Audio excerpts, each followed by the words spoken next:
లేవియకాండము 12వ అధ్యాయము. మరియు యెహోవా మోషేకు ఈలాగు సెలవిచ్చెను.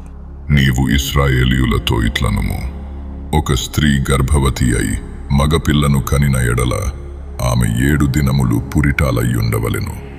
ఆమె తాను ముట్టుదై కడగా నుండు దినముల లెక్కను బట్టి పురిటాలయ్యుండవలెను. 8వ దినమున బిడ్డకు సున్నతి చేయింపవలెను. ఆమె తన రక్తశుద్ధి కొరకు 33 దినములుండి తన రక్తశుద్ధి దినములు సంపూర్ణమగు వరకు ఆమె పరిశుద్ధమైన దేనినైనను ముట్టకూడదు, పరిశుద్ధ స్థలములో ప్రవేశింపకూడదు. ఆమె ఆడుపిల్లను కనిన ఎడల ఆమె తాను కడగా ఉండునప్పటి వలె 2 వారములు పురిటాలయ్యుండవలెను.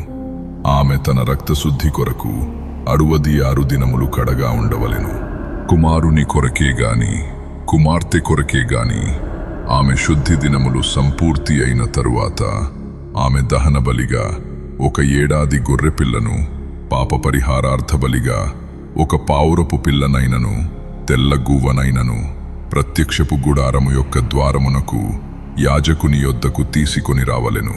అతడు యెహోవా సన్నిధిని దాని నర్పించి ఆమె నిమిత్తము ప్రాయశ్చిత్తము చేయగా ఆమె రక్తస్రావ విషయమై ఆమె పవిత్రపరచబడును.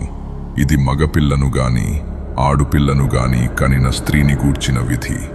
ఆమె గొర్రెపిల్లను తేజాలని ఎడల ఆమె 2 తెల్ల గువ్వలనైనను 2 పావురపు పిల్లలనైనను దహన బలిగా 1 దానిని, పాప పరిహారార్థ బలిగా 1 దానిని తీసుకొని రావలెను.